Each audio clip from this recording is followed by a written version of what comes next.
Okay, so dito tayo sa method. Pag-uusapan po natin at ulitin ko ang ating pangalan ng ating Bible School ay Orthotomeo. At ito nga po ay galing sa 2 Timothy chapter 2 verse 15. Ito ay isang Greek word ng rightly dividing. So, study to show thyself approved unto God, a workman that needeth not to be ashamed, rightly dividing the word of truth. So, doon po, yun yung pinaka-verse ng ating organization, 2 Timothy 2:50. So, mapansin yung word na study. Ayan, kailangan po natin mag-aral para maging workman approved unto God, a workman needeth not to be ashamed. So, yes, kailangan po nating mag-aral at isa pang goal natin ay dapat approve na isang minister or worker na hindi dapat mahiya na i-introduce ang Bible rightly divided. Then our or how to study the Bible, rightly dividing the word of truth. So the word rightly dividing, ito po ay actually sa Greek word orthotomeo, pero later on noong 19th century ay nag-evolves into another Greek word orthotomonta, pero sa noong 16th century ang ginagamit orthotomeo, katumbas doon sa word na rightly dividing. But nung 19th century nag-evolves into orthotomonta, kaya ang definition ay nagbago din. So ang definition na ng orthotomonta, accurately handling the word of truth, correctly handling the word of truth, and rightly handling the word of truth.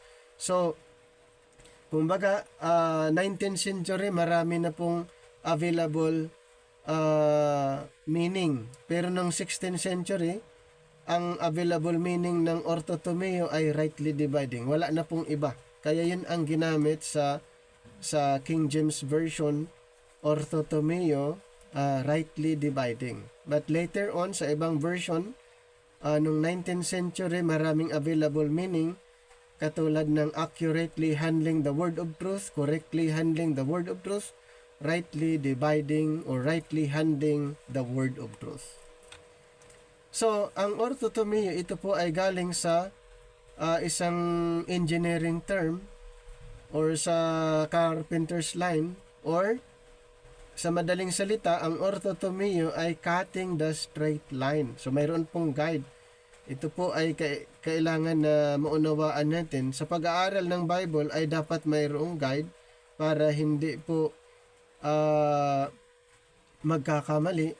Katulad ng sa pag-cut. Ayan, yung nakita niyong example dyan. Yung isa ay mayroon siyang papel na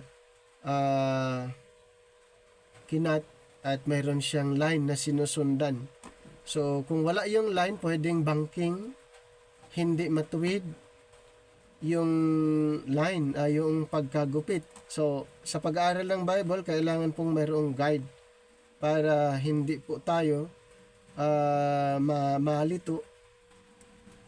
At katulad nga po dito, kaya yun ang term ng orthotomeo. Then, ang orthotomeo ay isang figure of speech that literally means something like cutting a straight road. In regard to the message, kung pag-usapan naman ang mensahe or the message of truth, it means correctly handling or imparting it without deviation.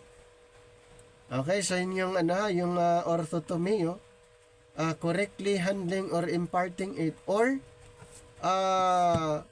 observing the differences. Ayan, observing the differences or comparing spiritual with spiritual things.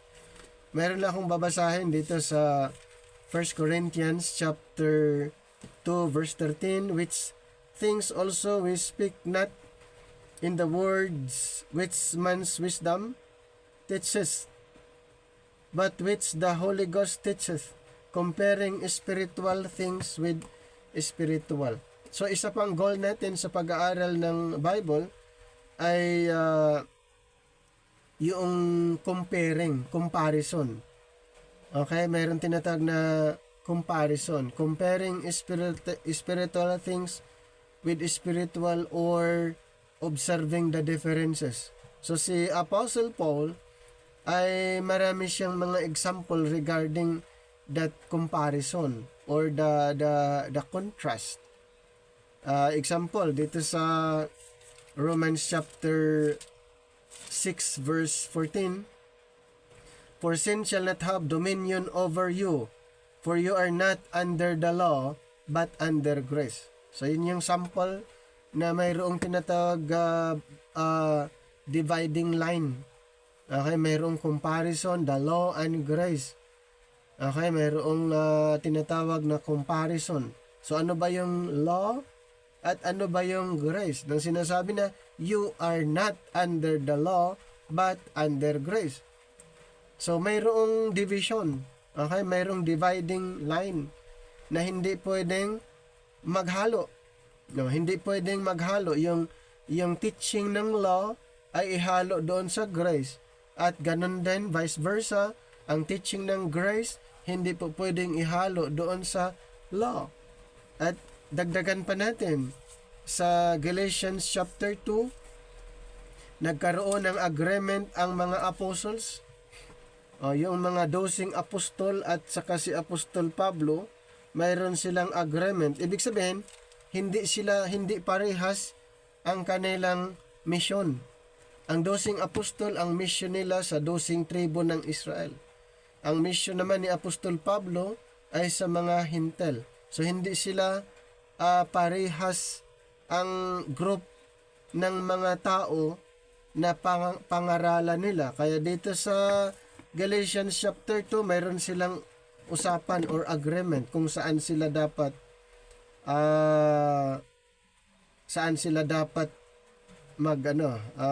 mangaral. Dito po sa verse 7, but contrariwise, when they saw that the gospel of the uncircumcision, ibig sabihin the Gentiles, the gospel of the uncircumcision was committed unto me, Apostle Paul, as the gospel of the circumcision was committed unto Peter.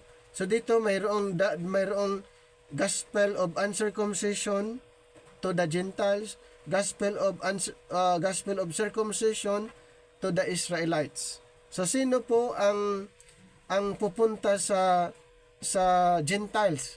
Si Apostol Pablo. Sino naman ang pupunta doon sa mga Israel? Si Pedro at yung mga kasama niya.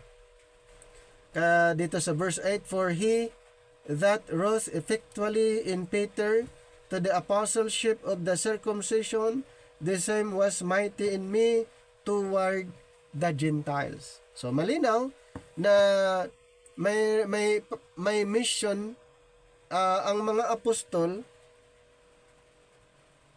doon sa mga Israelites at mayroong mission din si Pablo para sa mga Hintel. So ibig sabihin, may division, may dividing line. Kasi nga, itong mga 12 apostol, ang focus doon sa mga Israelite. At in connection doon sa Matthew chapter 10, in connection, yung sinabi doon sa Galatians, ay connected dito sa Matthew chapter 10, 5-6. This 12 Jesus sent forth and commanded them, saying, go not into the way of the Gentiles, and into any city of the Samaritans enter ye not, but go rather to the lost sheep of the house of Israel. So, ang command ng mga 12 apostol during the earthly ministry of Jesus Christ ay mayroong silang mandate.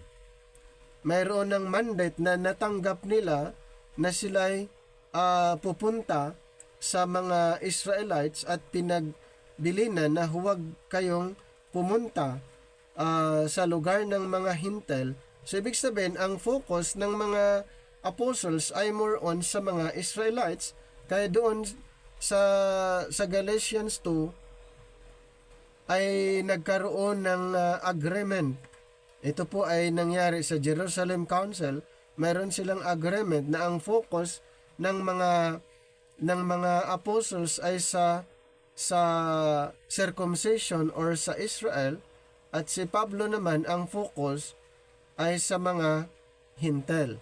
Kaya si Pablo ang tinatawag na apostol ng mga Hintel ayon sa Romans chapter 11 verse 13. Ang sabi, "For I speak to you Gentiles, inasmuch as I am the apostles of the Gentiles, I magnify mine office." So nakita niyo na kung bakit napakahalaga ang rightly dividing. Dahil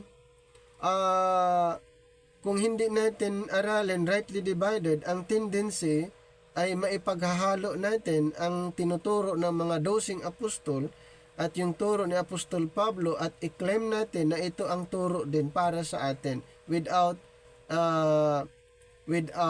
proper investigation. So, bakit natin kailangan aralin ang Bible rightly divided? Para malaman natin ang tinatawag na dispensational boundary. Anong ibig sabihin ng dispensational boundary? Dapat malalaman natin yung boundary. Kung yung utos ng mga 12 apostol ay ang scope ay sa mga Israel, at yung utos ng Panginoon kay Apostol Pablo ay yun yung mandate, dapat hindi po pwedeng maipaghahalo. And then, isa pa na pwede nating i-considered as mayroong tinatawag na dividing line or comparison, yung gospel. Kasi ang ipinapangaral ng mga apostol, ng 12 apostol ay ang tungkol sa paghahari ng Panginoon dito sa lupa. The gospel of the kingdom ang kanilang ipinapangaral. Dito tayo sa Matthew chapter 10 sa verse 7 and 8. Sa verse 7, "And as ye go," referring to the 12 apostles, "preach, saying, the kingdom of heaven is at hand. Heal the sick, cleanse the lepers, raise the dead, cast out devils, freely ye have received, freely give."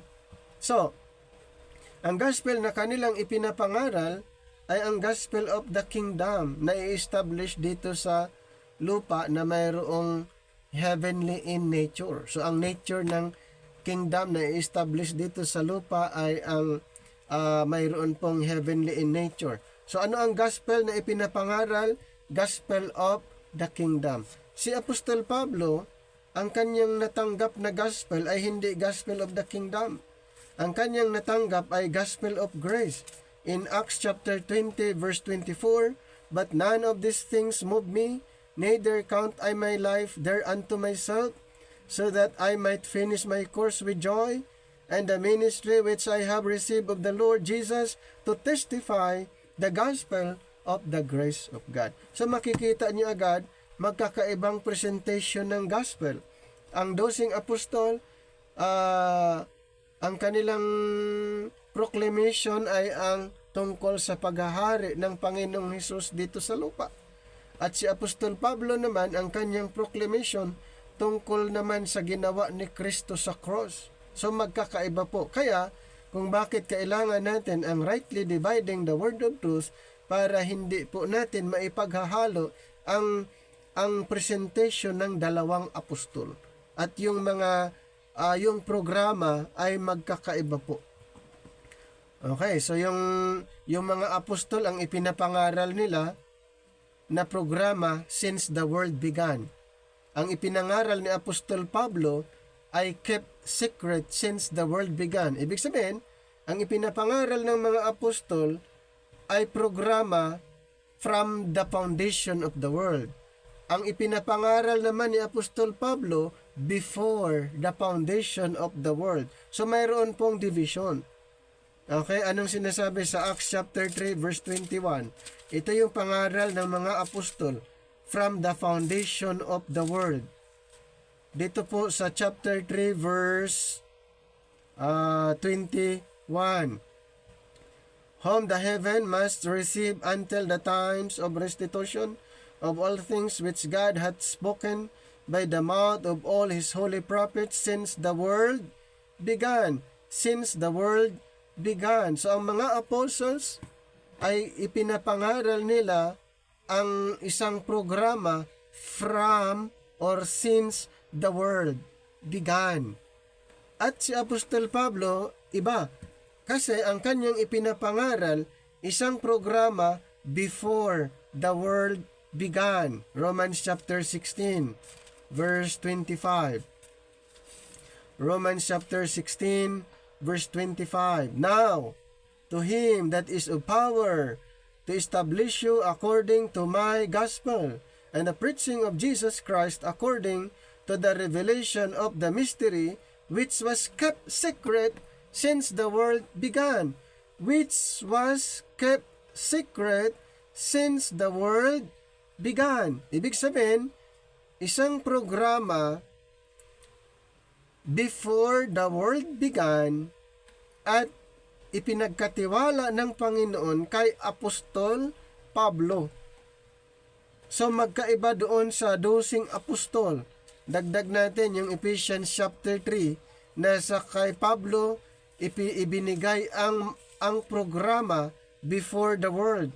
In Ephesians chapter 3, 1-3, for this cause I, Paul, the prisoner of Jesus Christ for you Gentiles, if ye have heard of the dispensation of the grace of God, which is given me to you ward, how that by revelation he made known unto me the mystery. He made known unto me the mystery. Ito po yung programa before the world began. It was hid. Mystery before and now revealed to and through Apostle Paul. So magkakaiba ba? Yes, kasi ang presentation ng mga apostoles ay since the world. Ang presentation ni Apostol Pablo, programa before the world. It was mystery and now revealed.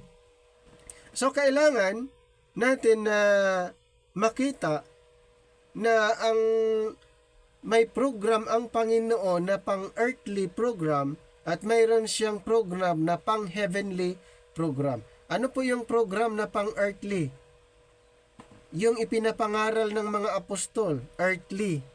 Kaya more on nakafocus sila sa earth. Start pa lang kay Adam, Noah, Abraham, Moses at yung iba pa more on nakafocus sa earthly program. And then, nagkaroon lang po ng changes sa earthly program nung tinawag si Apostol Pablo at sa kanya inirevealed ang heavenly program, doon po nagkaroon ng changes. Kaya mayroong heavenly program, mayroong earthly program. So, kailangan ba nating aralin ang Bible rightly divided? Yes, para makita natin ang mga dividing line or mga boundaries para hindi tayo mag-overlap or napunta doon sa ibang programa at dinadala pa rin natin yung ating paniniwala doon sa Old Testament ay dinadala natin hanggang ngayon at hindi natin nakita na lumagpas po tayo sa boundary. So kailangan natin malaman yung dividing line, alin yung mga boundaries, baka lumagpas na tayo sa boundary na kailangan nating aralin. At sa panahon, ito pala sinasabi noon at yung sinasabi noon dinadala naman na ngayon din. So yan, magkakaroon tayo ng confusion. Bakit si Pablo gumagamit ng term na ito, orthotomeo? Siya po ay tinaguri ang wise master builder or architect. Wise master builder sa Greek is architecton. Sa 1 Corinthians chapter 3 verse 10, according to the grace of God which is given unto me as a wise master builder, I have laid the foundation, and another buildeth thereon. But let every man take heed how he buildeth thereupon. So dito po, si Pablo po ang pinili ng Panginoon at sa Kanya ipinagkatiwala ang blueprint or yung programa ng grace. Alam niyo po yung blueprint program. Kay Pablo ipinagkatiwala ang programa ng grace. Kaya siya yung tinatawag builder, wise master builder. Ano po ang nilaid niya? Yung foundation. Okay, ng foundation ng grace teaching. He was laying the foundation of the grace program, and then after that, another buildeth thereon. So yung another, doon na po kasama tayong mga believers ngayon. So, tapos na pong na-laid ang foundation, tapos na, and then, sa ibabaw ng pundasyon, may mga builders, at tayo po ay builders sa ibabaw ng foundation. So, but let every man take heed how he buildeth thereupon. So, si Pablo, ang pinagkatiwalaan ng blueprint or yung plan ng Panginoon under this present dispensation of grace. He was laying the foundation, and then tayo naman ay part doon sa pag-build pero sa ibabaw ng foundation. So gumamit siya ng term na ito dahil isa siya sa tinatawag din na wise master builder. At isa pa, kung bakit siya gumagamit dito, ito ay isang illustration dahil isa siya sa mga gumagawa ng tent.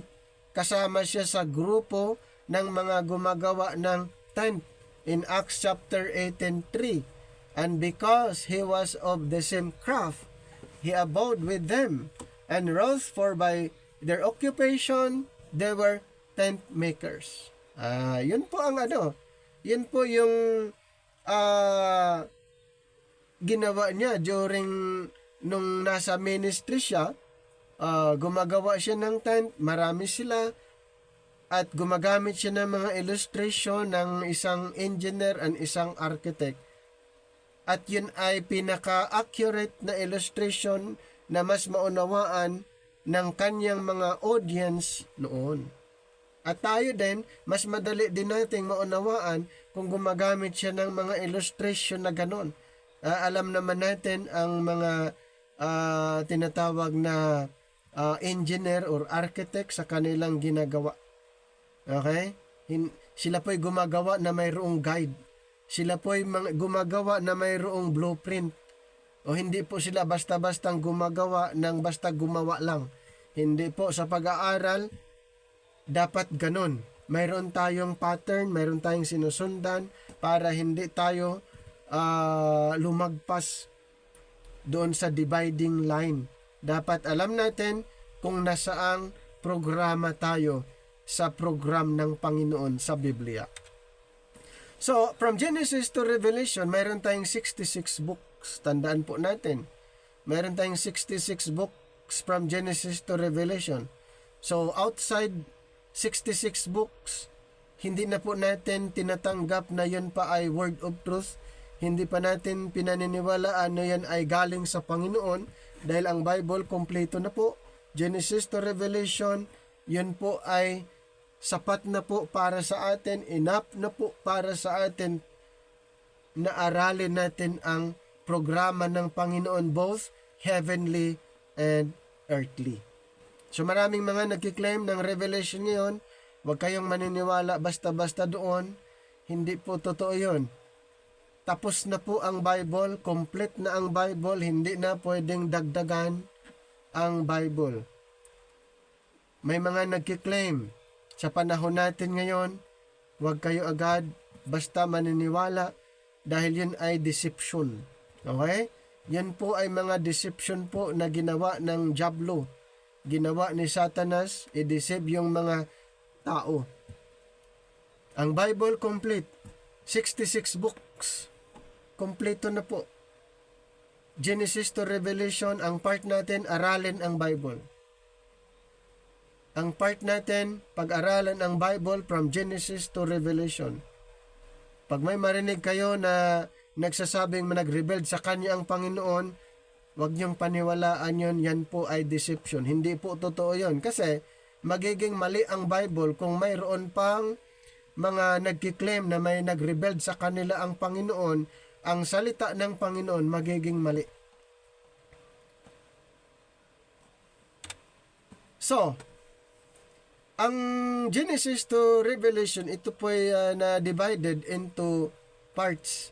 At ito ay galing sa isang Greek word na diario, to divide into parts.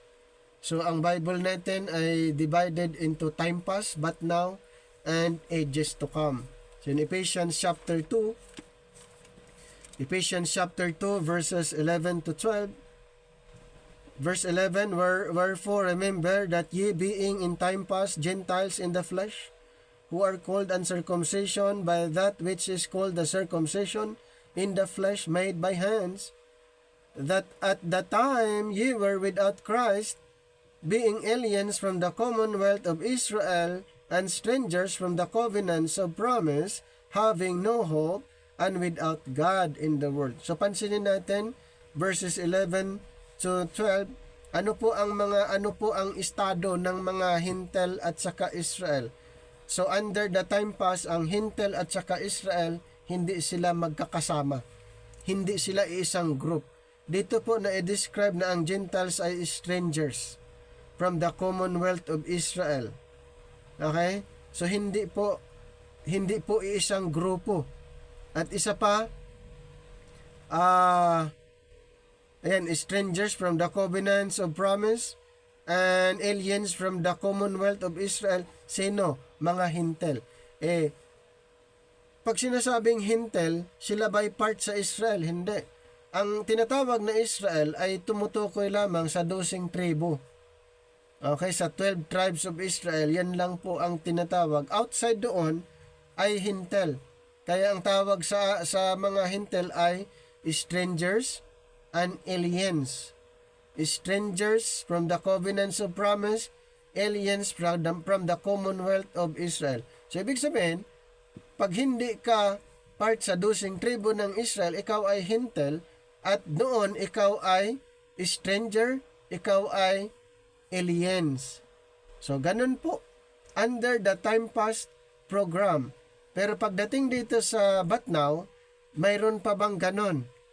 Yung dalawang grupo magkahiwalay under the time past, mayroon pa bang ganon sa under the But Now? Magkakahiwalay pa ba under the But Now? Mayroon pong changes, mga kapatid. Under the But Now program, yung dalawang grupo noon, pinag-isa na lang. Dito po sa verse 13, But now in Christ Jesus, who sometimes were far off, are made nigh by the blood of Christ, for he is our peace, who hath made both one, and hath broken down the middle wall of partition between us, having abolished in his flesh the enmity, even the law of commandments contained in ordinances, for to make in himself of twain one new man, so making peace, and that he might reconcile both unto God in one body by the cross, having slain the enmity thereby. Napansin nyo? Yung dalawang grupo under the time past, but now, pinag-isa yung dalawang group. Okay, sinabi niya, for he is our peace, who hath made both one, and hath broken down the middle wall of partition between us. So, ginawang isa na lang ang dalawang grupo under the time past. But now, ano pa ang isa pang part ng Bible? Dito po sa verse 7. Verse 7, that in the ages to come. So, mayroon pong ages to come. Ibig sabihin, ang Bible natin ay mayroong divided into 3. The time past, the time but now, and time ages to come. So, nasaan po ang mga believers sa ngayon? Sa but now. So, hindi po tayo believers under the time past kasi ang focus under the time past ay ang mga Israelites. So, ano ang mga books under the time past? Ang mga books under the time past ay Genesis to Malachi, Matthew to John. Divided ang Israel at saka Gentiles. So hindi pa sila magkakasama. Under the but now, magkakasama na po ang Israel at saka Gentiles, isang group na lang. Under the but now. Ano yung mga books na nagbigay ng emphasis na ang Israel and Gentiles pinag-isa? Romans to Philemon. So yun po ang yun yung book na nag-emphasize. Pagdating sa ages to come, Hebrews to Revelation, Israel and Gentiles hindi ulit equal footing. Hindi sila equal footing. So kailan po na nagkakaroon ng equal footing ang Jews and Gentiles? Under the but now. So kailangang malinaw po sa atin 'yan para pag nagtuturo kayo, lalo na pag gumamit kayo ng books from the Bible, titignan nyo ito ba under the time past, under the but now, o under ages to come. Para hindi po kayo malilito at maiwasan po ang confusion dahil ang Bible ay confusing without right division. Marami pong na-confuse sa Bible. Pero kung aralin ang Bible rightly divided, malalaman nyo ano ba yung time pass. Saan ba patungkol ang katuruan under the time pass? More on sa Israel. More on sa Israel. Nakafocus po more on sa Israel. Kailan po tayo nagiging part sa programa nung tinawag si Pablo na maging apostol ng mga Hintel? Doon lang po tayo nagiging part doon sa programa ng Panginoon. But before, ay more on ang program nakafocus sa mga Israel. Okay? And then Hebrews to Revelation, ganun pa rin, nakafocus sa mga Israel. Oh. Under the But Now program, Romans to Philemon, nakafocus more on Gentiles. Kaya nga si Apostol Pablo laging nababanggit yung Gentiles sa kanyang sulat. Kasi nga, siyang apostol ng mga Hintil. Oh. Kailangan natin na maunawaan. Okay? Kailangan nating maunawaan, may mga tinatawag boundaries. Mga dispensational boundaries. Hindi po natin titignan ang Bible ay isang katuruan. Naku po, mahihirapan po tayo dyan pag titignan natin na isang turo lang. Ang daming turo sa Bible from Genesis to Revelation na kailangan nating aralin para hindi po tayo malito. Alright, so pinag-usapan natin kanina na mayroong program since the world at mayroong program before the world. Ito po yan, ang program since the world, yan po ay prophecy. Acts chapter 3 verse 21.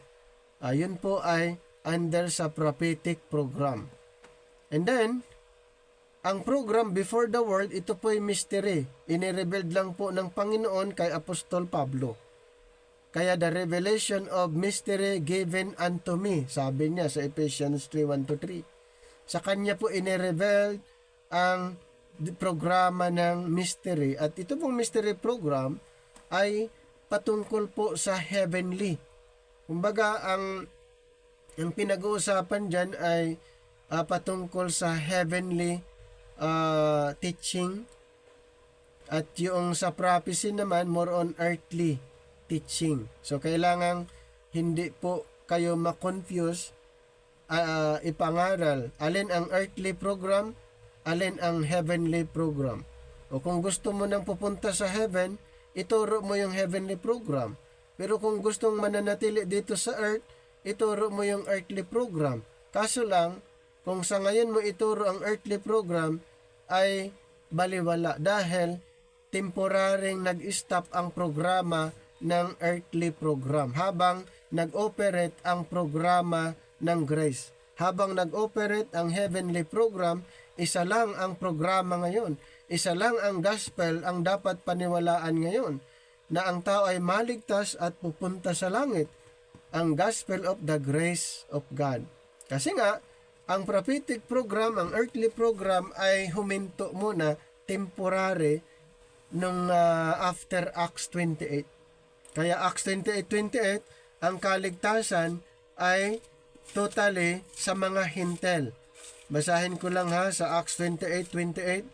Sabi dito, "But be it known therefore unto you that the salvation of God is sent unto the Gentiles, and that they will hear it." So after Acts 28, nakafocus lamang po sa mga Gentiles. Ngayon, kung maipapangaral mo ang earthly program, tapos gusto mo ang audience mo mapupunta sa langit, papaano siya makakapuntang ipinapangaral mo yung earthly? Si Pablo po ang pinagkatiwalaan ng programang heavenly. Kaya nga mayroong rapture. Ang rapture po ay inaantay ng mga believers ngayon na pupunta sa langit ang mga believers. Kaya, dapat bang malaman, dapat bang aralin ang Bible rightly divided? Yes. Para maiwasan yung mixing teaching, maiwasan yung mixed presentation, i-present mo yung turo ng mga apostles, and even yung earthly ministry of Jesus Christ, and even the teaching of the prophets. Magkakaroon ng confusion kung yung turo nila ay i-adapt natin sa ngayon. May ibang programa po ngayon. Ang programa ngayon ay yung inirebeld ng ating Panginoon kay Apostol Pablo at isinulat doon sa 13 epistles na more on nakafocus sa heavenly program ng ating Panginoon. So, ang ating Bible ay divided into 3 parts. Katulad ng nabanggit ko po, the time past. Kaya makikita nyo dyan yung sino ba yung mga Bible character under the time past. So, start tayo kay Adam, kay Noah, kay Abraham, kay Moses, kay David, kay John, yung mga 12 apostles, nung hindi pa namatay si Kristo. More on earthly program, more on nakafocus sa time past program. Yan po ang programa. Sila po ay ministers para sa earthly program. Kaya hindi po pwedeng baguhin ang programa na kung saan ipinapangaral nila during that time. Under the But Now program, nung nag-open ang Panginoon ng panibagong programa, inirevealed niya kay Apostol Pablo ang dispensation of grace, the revelation of the mystery. Ito po ay panibagong programa. Ito po ay heavenly program. Ito po ay heavenly program. Ang nag-interrupt sa prophetic program. Ang prophetic program ay temporarily interrupted. So habang nandito pa po ang grace program, the But Now program, hindi pa mag-operate ang ages to come program. Yung continuation ng prophetic program.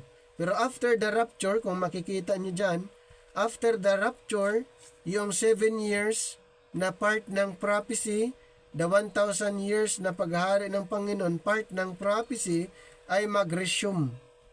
Sa ngayon, hindi pa po nag-operate ang prophetic program habang nandito pa po ang grace program. Habang wala pa po ang rapture, hindi pa po mag-operate ang prophetic program.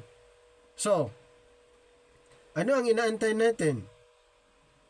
Rapture. Okay? Lahat ng mga grace believers pupunta sa langit. Lahat ng mga grace believers pupunta sa langit. Paano yung mga kingdom believers?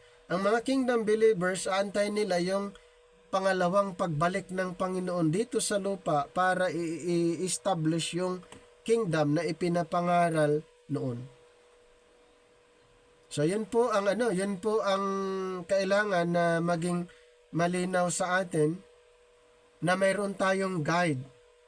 Okay, ito pong nakikita niyong chart, yun po ay isang guide lamang po na dapat nating gamitin. Kaya sa mga presentation nyo, ay gamit kayo ng chart para ma-orient natin yung mga listeners na ito yung programa under the time pass, ito yung programa under the but now, ito yung program under ages to come, para sila mismo makita nila na mayroong program ang Panginoon na dapat nating malaman, dapat din nilang malaman para pag ipapangaral natin, alam nila kung anong programa tayo.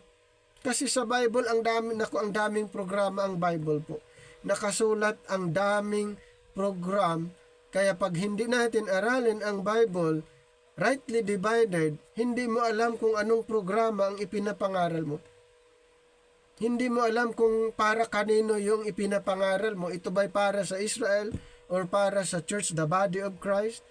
Nagkakaroon ng mixed teaching. At ang tendency, magkakaroon ng perversion. Perverted gospel ay dangerous. Anong ibig sabihin ng perverted? Pag sinasabi natin perverted, magkakaroon ng mixture. Perverted na po yan. Kaya very strict po si Apostle Paul. Sabi niya dito sa Galatians chapter 1, verse 8 to 9, "But though we or an angel from heaven preach any other gospel unto you than that which we have preached unto you, let him be accursed. As we said before, to say, or so say, I now again, if any man preach any other gospel unto you than that ye have received, let him be accursed." Hindi pwede na mayroong ibang gospel na ipapangaral maliban sa kanyang natanggap sa panahon ngayon.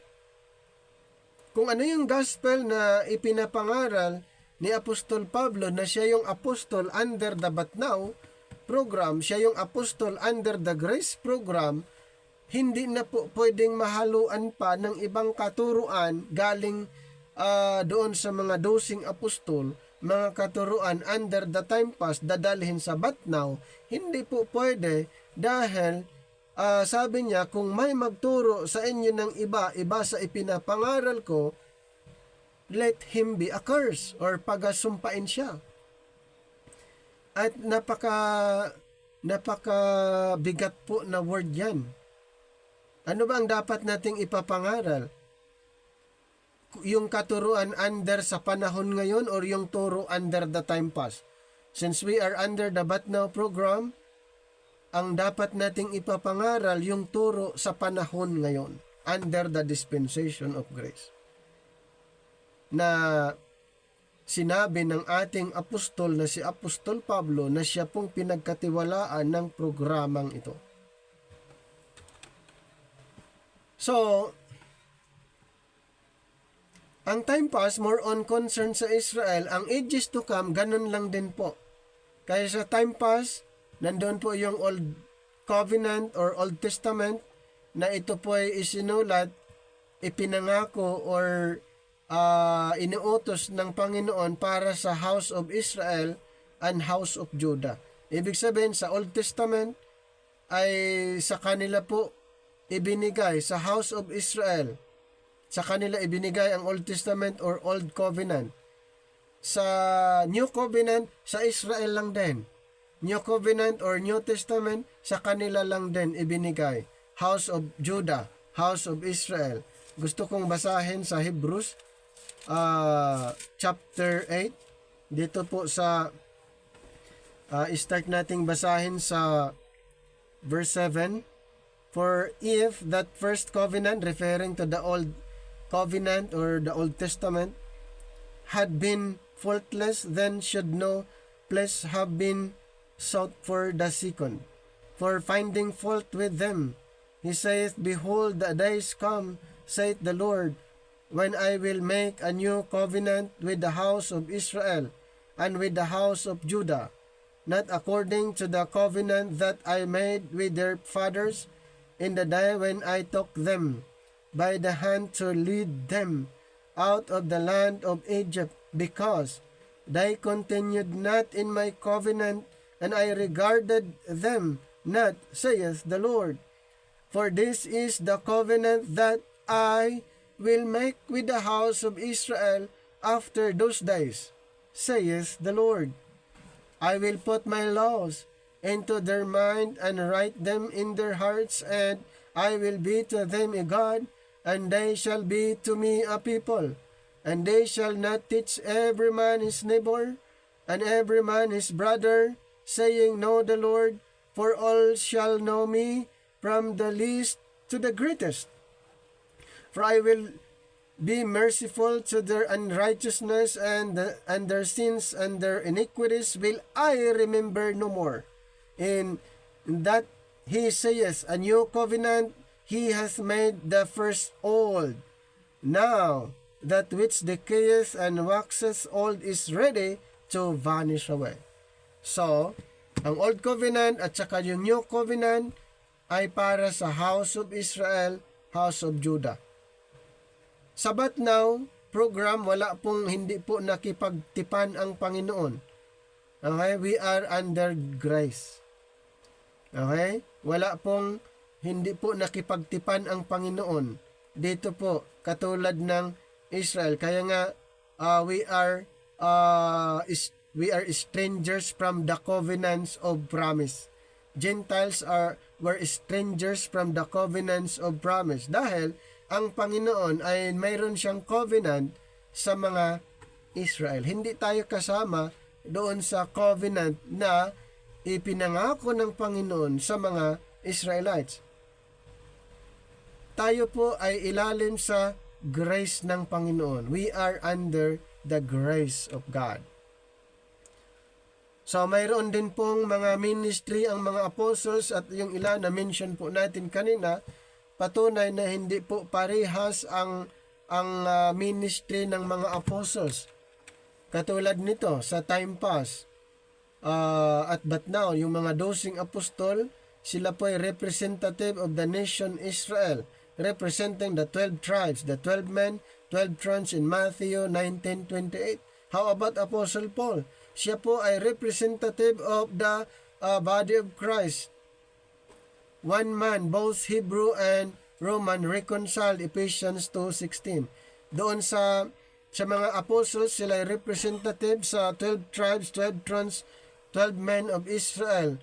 While Apostle Paul, he is actually a representative of the church, the body of Christ, na pinag-isa yung dalawang group. Then, the 12 apostles called by Christ on earth, tinawag ang mga 12 apostol nung si Kristo ay dito lang sa lupa in Luke 6:13. At nakilala nila si Kristo nung si Kristo ay nandito lang sa lupa in Acts 1:9. How about Apostle Paul? Si Pablo, hindi niya kilala ang Panginoon dito sa lupa. Nakilala niya ang Panginoon sa langit. Acts 9:3-5.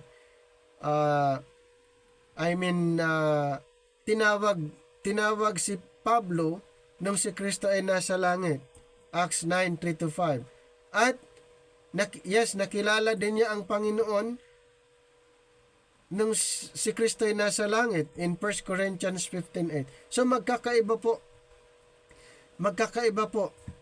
Kaya hindi pwedeng maipaghahalo ang mga 12 apostol at kay Apostol Pablo. Dagdag pa natin. Itong mga 12 Israel ay sent to Israel and then the nations. Ibig sabihin, ang mga Israel ay magiging minister sila sa mga nations. Sila yung channel of blessing sa mga nation. Ibig sabihin, pag na-convert lahat ng Israel, mag-minister sila sa mga iba't ibang bansa. Pero nakafocus sila first sa mga Israel. Matthew 10:5-6, Luke 24:47-48. Si Apostol Pablo naman ay sent to all men everywhere in Romans 10:12 and Romans 11:32. Dahil ang Jews and Gentiles pinagsama na po during his time. Then, the 12 apostles sent to proclaim God's prophesied program, salvation of the Gentiles through Israel's rise. Nakuha niya po ang kaligtasan ng mga Gentiles sa pamamagitan ng Israel, Acts 3:24-26. At ang kanilang proclamation regarding the prophesied program. And then si Apostle Paul sent to proclaim God's secret purpose, salvation of the Gentiles through Israel's fall. So nung ang Israel ay nag-fall, na set aside in Romans 11:7-33, do ang kaligtasan ay sent unto the Gentiles. Then, the 12 apostles agreed to confine their ministry to Israel after raising up of Paul. So, mayroon silang agreement. Binasa natin kanina. Galatians 2:1-9. Ang kanilang focus more on sa Israel. While Apostle Paul, ang kanyang focus naman doon sa mga Gentiles.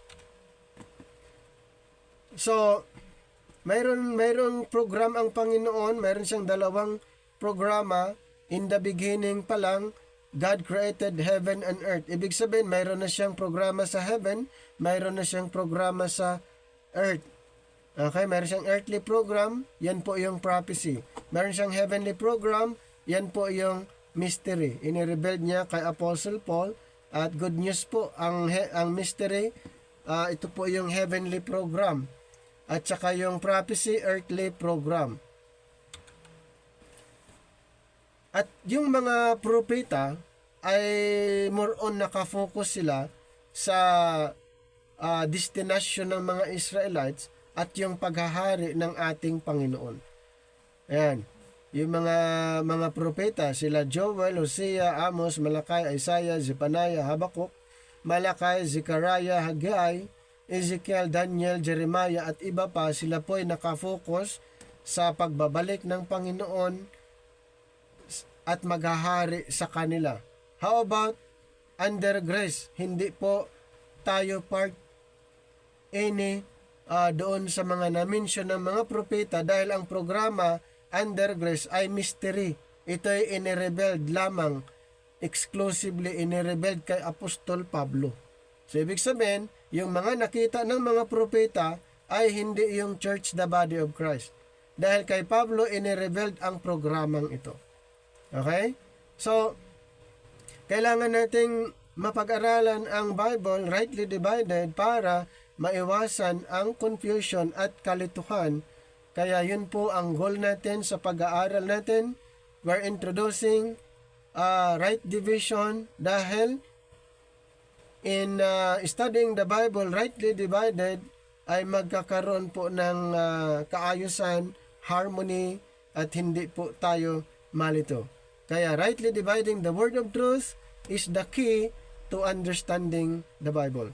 Hanggang dito muna ang ating presentation.